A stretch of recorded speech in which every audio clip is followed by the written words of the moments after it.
closing days of 1929, southeastern Nigeria awoke to an extraordinary movement. Across towns and villages, thousands of Igbo women and women from neighboring communities left their farms, markets, and homes to answer a common call. They carried no guns, they raised no armies. Instead, they marched with palm fronts, lifted their voices in songs and chants, and confronted the authority of the British colonial government in a way it had never witnessed before. What began as a protest would become one of Africa's largest and most remarkable women's resistance movements. This was the Aba Women's War. By the late 1920s, British colonial rule had transformed southeastern Nigeria.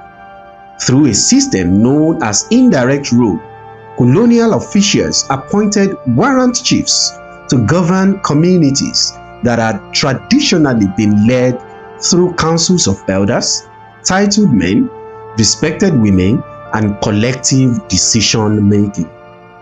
Many of these newly appointed chiefs lacked the trust of the people they claimed to represent. Accusation of corruption, abuse of power, and unfair judgment became increasingly common. At the same time, colonial taxation placed growing pressure on local families. Men were already paying taxes, and rumors soon spread that women, who formed the backbone of trade, farming, and local markets, would be counted and taxed as well.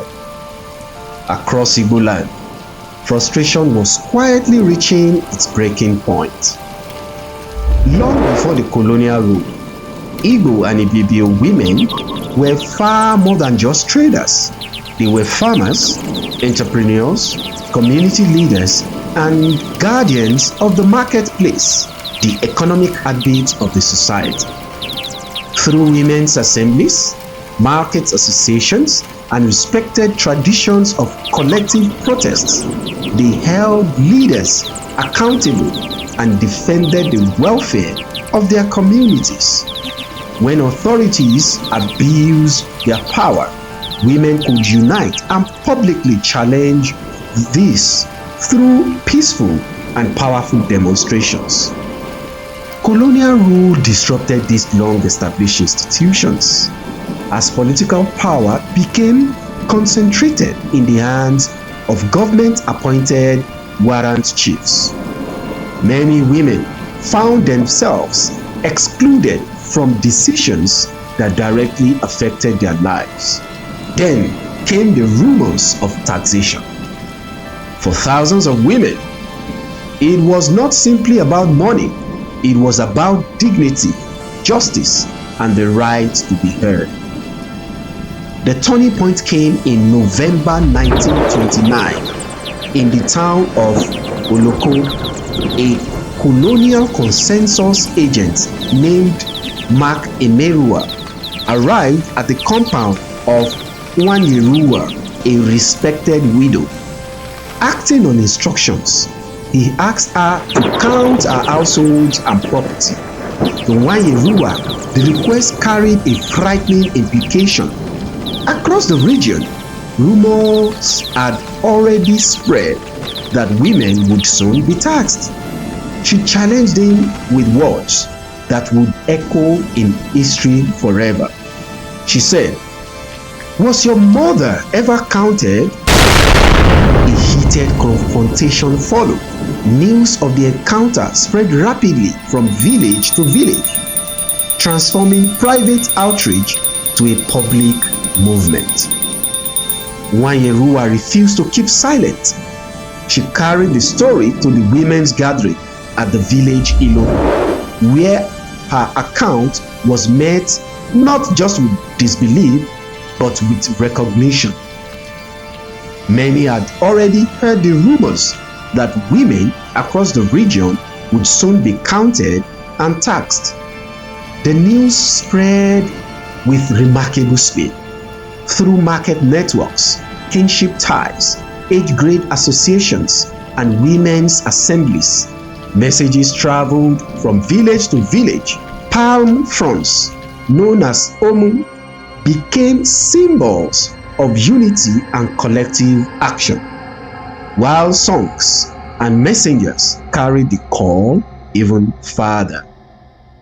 Within days, thousands of women had answered. What began in Oloko was becoming a movement. The movement spread with astonishing speed. Within days, thousands of women from communities across present-day Abia, Imo, Rivers, Akwa Ibom, and Cross River converged to defend what they believed were their rights and the dignity of their communities. Their protest followed an established tradition known as sitting on a man. Rather than taking up arms, women surrounded the homes, courts, and offices of officials they held responsible. They sang, danced, chanted, beat the wooden gongs, and refused to leave until their grievances were heard. Warrant chiefs, native courts, and colonial administrative offices soon found themselves surrounded, not by soldiers, but by determined women whose unity proved impossible to ignore. The women now turned to one of the oldest forms of public accountability in southeastern Nigeria, the tradition known as sitting on a man. When a leader abused his authority or ignored the community, women gathered outside his work or home. They sang satirical songs, danced, clapped, chanted, and publicly recounted his actions until he acknowledged their grievances. It was a disciplined, collective protest rooted in custom rather than violence. To British colonial officials, the demonstrations were unlike anything they had encountered. To the women, they were exercising their long-established right to demand justice. What began in Oloko soon spread across southeastern Nigeria. From Aba to Umuahia, Owerri, Okpobo, Calabar, and dozens of surrounding communities. Thousands of women organized demonstrations against warrant chiefs and their colonial administration. Historians estimate that more than 25,000 women, representing several ethnic communities, including Igbo, Ibibio, Andoni, Ogoni, Boni, and Okpobo, took part in the movement. Most demonstrations remained peaceful, but in some locations, frustration boiled over. Native courts were damaged, telegraph lines were cut, and the homes of some warrant chiefs were attacked. The colonial government was confronting a movement unlike any it had ever faced before. The colonial administration was caught off guard by the scale and discipline of this movement. Determined to restore control, British authorities deployed police and military forces to disperse these demonstrations. In several towns, troops opened fire on unarmed women. The sound of songs and chants were replaced by panic and grief.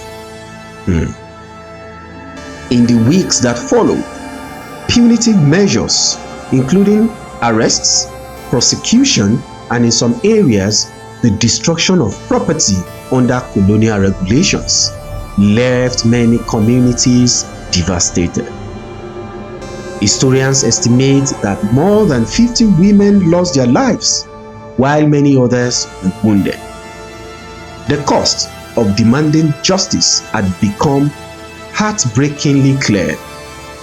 The killing shocked communities across southeastern Nigeria and drew unprecedented scrutiny to the colonial administration's policies. The uprising could no longer be ignored. In 1930, the colonial government established the Aba Commission of Inquiry to investigate the causes of the disturbance. Witnesses from across the region, including women who had participated in the protest, gave evidence about abuses by Warrant Chiefs, unfair administration, and the fear that had driven thousands into the streets. The inquiry exposed serious weaknesses in the colonial system. Plans to tax women were abandoned. Many Warrant Chiefs were removed or replaced, and reforms gradually shaped native administration in southeastern Nigeria. The women had not overthrown the empire, but they had forced it to change. The Aba Women's War was far more than a protest against taxation. It became one of the most remarkable acts of mass civil resistance in colonial African history, and one of the largest movements ever led by women on the continent. The women defended long-established systems of accountability, challenged unjust colonial policies, and demonstrated that organized, collective actions could force even an empire to reconsider its decisions. The courage inspired future generations of Nigerians who continued to struggle for justice, representation, and self-determination. Today, nearly a century later, the voices of the women of Aba still echo wherever people stand together to defend their rights.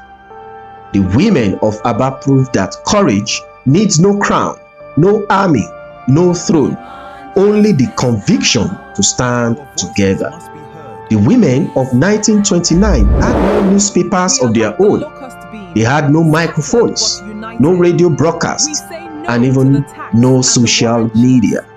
Yet, what they possessed was something even more powerful: unity, courage, organization, and an unshakable belief that injustice should never go unanswered. Armed only with their voices, their traditions, and their determination, they compelled one of the world's greatest empires to listen.